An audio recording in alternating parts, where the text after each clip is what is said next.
에코프로 BM은 K배터리 기업들의 실적 악화와 함께 각종 괴담과 풍문으로 심지어는 최저점 14만 8천원까지 찍을 정도로 극심한 저평가 구간을 지나고 있습니다. 오늘은 약 4달 만에 에코프로 BM과 삼성 SDI의 합작사 에코프로 EM의 지분 비율을 밸류에이션에 산입하는 한편 아주 상세한 밸류 계산식을 구체적으로 전달드리겠습니다. 특히나 이번 영상은 정말 각 잡고 영상을 제작하였으니 많은 도움이 되었으면 좋겠습니다. 그렇다면 바로 시작해보겠습니다. 에코프로 BM의 구체적인 밸류에이션을 산출해보겠습니다. 먼저 에코프로 BM의 연간 목표 생산 계획입니다. 최근 LG 엔솔도 GM과의 합작 공장 일정을 연기하는 등 K배터리 기업들이 일시적인 수요 둔화에 따른 스케줄 조정을 하고 있는 모습입니다. 하지만 에코프로 BM은 이번 2분기 컨퍼런스 콜에서 직접 목표에 특별한 변동사항이 없음을 밝혔습니다. 이 변동사항이 없다는 것이 2026년 기준 71만 톤이라는 아주 과거의 계획을 의미하는 것 같지는 않습니다. 따라서 저는 인터배터리 행사에서 밝힌 사측에서의 목표치를 사용하겠습니다. 그렇다면 각각 이러한 캐파 값이 나옵니다. 여기에 제가 자주 인용하는 2차전지의 적대적인 애널리스트가 밝힌 수산화 리튬 킬로그램당 31달러를 기준으로 할 때의 NCM, NCA 양극재의 평균적인 단가 42,226달러를 적용하겠습니다. 지금의 리튬 판가는 공급 과잉의 중국산 리튬으로 인해서 채굴이 중단될 정도로 바닥권의 신호가 나타나고 있고 IRA 법안과 CRMA 법안의 여파 때문인지 중국산 리튬과 판가 디커플링 현상이 발생하고 있습니다. 따라서 향후 31달러 이상의 킬로그램당 수산화 리튬의 가격과 그에 따른 양극재 판가 적용은 무리가 없는 수준을 넘어 다소간 보수적인 데이터입니다.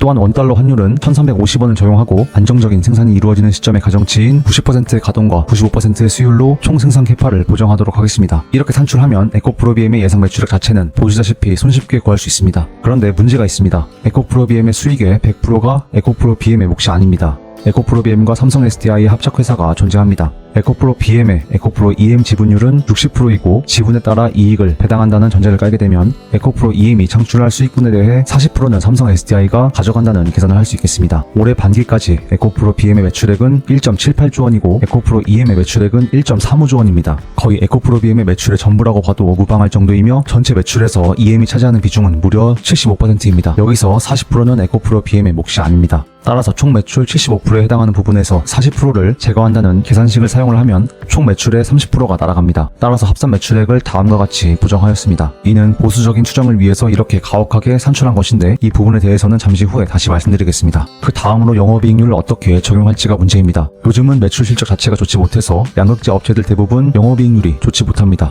하지만 전기차 수요가 증가하고 매출이 증가하는 시점에 이르러 이렇게 12조에서 24조의 연간 매출을 달성하는 시점이 된다면 규모의 경제 효과에 따른 영업이익률 개선은 충분히 예상해볼 수 있습니다. 에코프로 BM의 상대적으로 영업이익률이 괜찮게 나오던 2021년, 2022년 두 해의 영업이익률은 약 7%입니다. 그런데 에코프로 그룹은 클로즈드 루프 시스템이라는 전사 차원의 원가 절감 솔루션 풀 밸류 체인을 구축합니다. 폐배터리 리사이클링부터 시작해서 수산화 리튬을 가공하는 에코프로 이노베이션, 전구체 에코프로 머티리얼즈, 최종적으로 에코프로 BM까지 이르는 강력한 수직 계열화를 기획하고 있습니다. 따라서 제 나름대로 30%의 원가가 절감이 된다면 어느 정도의 실적 개선이 나타날지 비례식을 통해 계산해본 결과 최종적인 산출치는 1.42로 약 42%의 실적의 개선을 어림짐작해볼 수 있습니다. 따라서 두 해의 평균값인 7.42%의 42%의 실적 개선의 효과를 산입을 하면 10.54%의 영업이익률을 산출할 수 있습니다. 한편으로 생각을 해보면 이 실적 개선 효과가 좀 더 드라마틱할 수도 있는데 어쨌든 수학적으로 보면 그렇습니다. 그렇다면 편의상 11%의 영업이익률을 각각의 에코프로 EM, 삼성 SDI 몫을 제거한 매출값에 적용을 하면 다음과 같은 영업이익이 산출됩니다. 자, 여기에 늘 그러하듯 성장주 관점에서 보수적인 추정인 영업이익 멀티플 20배수를 적용해서 보자면 연간으로의 적정 가격이 산출이 됩니다. 2025년 기준 29만원,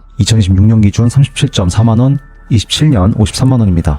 이대로 계산을 끝마친다면 제가 여기 적어놓은 바와 같이 제가 이전에 산출한 계산식과 괴리가 크고 업사이드가 매우 제한적이라는 결론으로 귀결됩니다. 물론 주당 18만원 정도의 매수해서 27년에 예상대로 흘러갈 경우 주가가 3배 오르기 때문에 만족할 만한 수익을 얻으실 수 있겠지만 문제는 지금 이 가격에 신규 매수하는 사람은 많지가 않고 대체로 많은 분들께서 30만원 이상의 평균 단가에 물려 있으시기에 만족스러운 수준이 아닙니다. 은행이자보다는 확실히 괜찮지만 그래도 기회비용의 관점에서 다른 기업이 훨씬 낫다고 생각할 수 있습니다. 자, 그렇다면 화내지 마시고 가장 중요한 부분을 말씀드리겠습니다. 방금 산출한 데이터에는 보수적인 가정들로 가득합니다. 첫 번째로 먼저 에코프로 EM의 삼성 SDI 지분에 따른 수익 배분을 이렇게 가혹하게 날려버리는 계산식은 대단히 보수적인 계산입니다. 이렇게 산출한 이유는 정말 최소의 기준 가격을 가늠해보기 위함이었습니다. 두 번째로는 방금 산출했던 결과값은 규모의 경제 효과를 전혀 반영하지 않은 데이터입니다. ROIC의 개념을 생각해볼 때 양극재 산업은 카펙스 투자 대비 수익성이 전액 수준으로 압도적으로 매력적인 소재 산업입니다. 규모의 경제는 예를 들어 빵 한 개를 만들 때 1,000원이 든다면 100개를 만들 때 개당 800원이 들고 1만 개를 만든다면 또 500원이 드는 식으로 생산량이 증가함에 따라 원가가 절감되는 경제 효과를 의미합니다. 에코프로비엠은 지금까지 30만 톤, 70만 톤의 물량을 생산을 해서 실적으로 나타낸 적이 없고 어떻게 보면 하이니켈 양극재 세계 1위 회사다 보니까 이 데이터는 전 세계 어디에도 없습니다. 따라서 과거 데이터를 기반으로 역추산에서 산출한 영업이익률이기에 이 역시도 가혹한 밸류에이션입니다. 나아가 클로즈드 루프 시스템을 통한 양극재 소재 풀 밸류체인 구축에 따른 원가 절감 30%도 아까 말씀드린 바와 같이 수학적인 계산보다 더욱 드라마틱한 수익성 개선으로 이어질 수 있습니다. 세 번째로는 톤당 단가의 데이터가 수산화 리튬 톤당 단가를 31달러를 기준으로 하기 때문에 이 역시도 상당히 낮은 단가를 적용했다는 점도 최종적으로 산출한 영업이익을 깎아먹는 이유입니다. 중국과 비중국의 리튬 판가의 디커플링 현상은 이미 진행 중이고 26년, 27년을 기준으로 볼 때 31달러는 사실상 바닥권에 가까운 판가입니다. 따라서 이보다는 더 높은 단가를 적용할 여지가 있습니다. 마지막으로는 영업이익 멀티플 20배수의 가정식은 가늠을 위함이고 영업이익 대비해서 순이익이 어느 정도가 산출될지에 따라 다르지만 이 계산식은 상당히 낮은 PER을 전제로 합니다. 즉 매우 보수적이라는 뜻입니다. 영업이익에서 순이익으로 전환되는 비율이 70%라고 한다면 멀티플 20배수를 적용한 주가는 PER 28배를 의미하는 것이고 80%의 경우에는 PER 25배를 의미합니다. 2차전지 장비 기업들은 PER 40배수 미만인 경우가 많지만 소재업체에 이렇게나 낮은 PER로 밸류에이션을 끝마칠 수 없습니다. 게다가 에코프로비엠의 성장은 26년에서 27년 무렵을 정점으로 멈추는 것이 아니고 2030년, 2040년까지 유효할 것이기에 해당 시점에 시장으로부터 고 PER을 받을 가능성도 있습니다. 따라서 결론적으로 다음과 같습니다.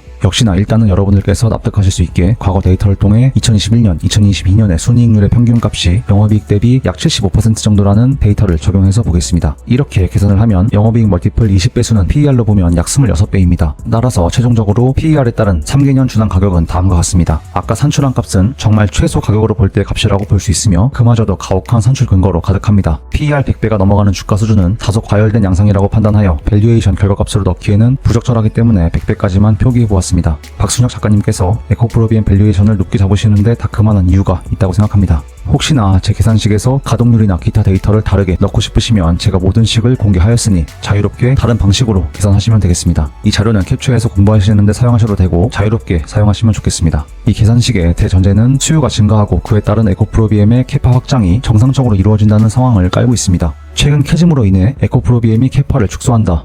답도 없는 주식이다. 이렇게 말도 많고 심지어는 전기차 빅뱅 폭발 따위는 없다는 이야기까지 돌고 있습니다. 개인적으로 사실 이 캐즘이라는 용어도 별로 선호하진 않습니다. 왜냐하면 얼리어답터들의 신기술 수용 이후 수요가 둔화되는 학술적 의미의 캐즘과 지금 전기차 캐즘은 상황이 많이 다르기 때문입니다.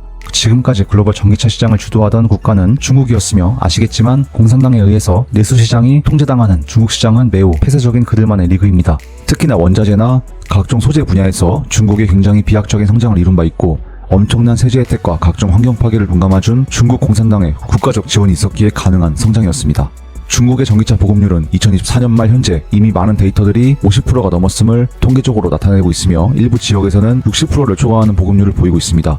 이렇듯 중국 전기차 시장은 국가적 차원의 전폭적 지원으로 빠르게 포화 상태에 이르렀고 우후죽순 생겨난 소재업체들의 과잉 공급은 현재 각종 배터리 원자재의 가격 폭락을 야기했습니다. 중국 시장의 공급 포화로 인한 글로벌 수요 둔화에 어떻게 초기 시장에 캐즘이라는 용어를 쓸 수 있는지 사실 잘 이해가 되진 않습니다. 미국 시장은 현재까지 7% 미만 전기차 보급률을 보이고 있으니 여기는 그나마 캐즘이 적합할지도 모르겠습니다. 하지만 지금까지 미국에서의 이렇다 할 양산형 EV 모델은 테슬라의 사이버트럭과 모델 시리즈들 뿐입니다.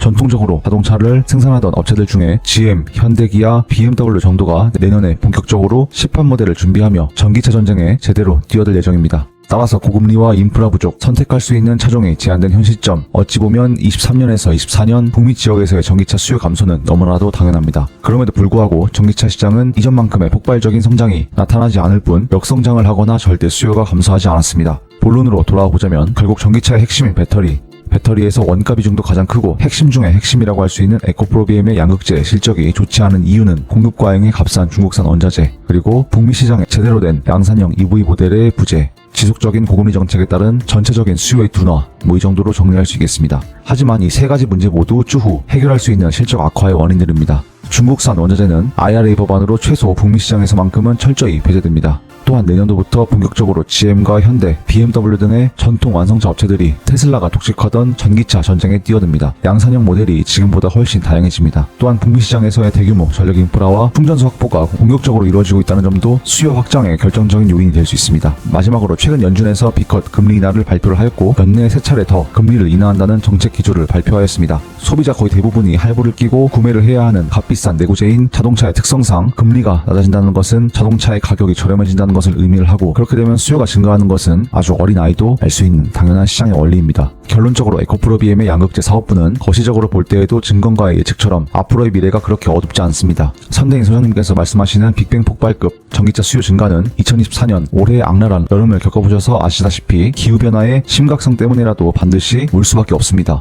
또한 일각에서는 에코프로비엠의 기술적 해자는 얼마안가 다 따라잡힐 것이라고 말하는데, 에코프로비엠의 경영진들과 연구진들이 다 때려놓고 펑펑 놀 만큼 그 정도의 바보는 아닙니다. 세계 1위는 어쩌다 보니 우연히 하게 된 것이 아닙니다. 하이니켈에 이어 중저가 시장용인 미드니켈과 LFP, 전고체, 실리콘 음극재까지 모조리 독식하려고 준비 중입니다. 포스코 퓨처엠이 니켈 함량 86%의 N86 수율 잡기에 고전하고 있는 상황 속에서 에코프로비엠은 이미 저만치 나아가 있는 느낌입니다. 구르는 돌에 이기가 낄 날이 없다는데 에코프로비엠은 정말 미친듯이 굴러가는 돌 같습니다. 주가는 단기로 보면 투표 기계이지만 장기적으로 보면 체중계와 같다고 합니다. 기업 가치 책정과 동일하게 주가가 흘러가지 않을 수도 있겠지만, 우리가 미래 가치를 보고 기업에 투자를 할 때 고려할 수 있는 것은 수급이 아니고 기업의 가치입니다. 제가 산출한 영업이익 멀티플 20배수만 적용한 주당 가격은 최소의 밸류에이션이고, 실제로 이러한 수익을 달성했음에도 주가가 이 최소의 가격에도 미치지 못한다면 이것이야말로 저평가라고 생각합니다. PBR 1배가 안 되니까 저평가라고 띄워야 한다고 부양책을 쓰는 것이 저평가가 아니고요. 제 계산과 동일하지 않고 산출 결과 에코프로비엠이 투자 매력도가 부족하다는 결론을 내리셔도 괜찮습니다. 하지만 이렇게 좋은 기업을 공부조차 하지 않고 내다 버린다는 것은 큰 수익의 기회를 포기하는 것이고, 현명한 투자자로서의 본분을 망각하는 것과 같다고 생각합니다. 모쪼록 깊이 있는 기업 분석으로 최적의 포트폴리오를 구성하셨으면 좋겠습니다.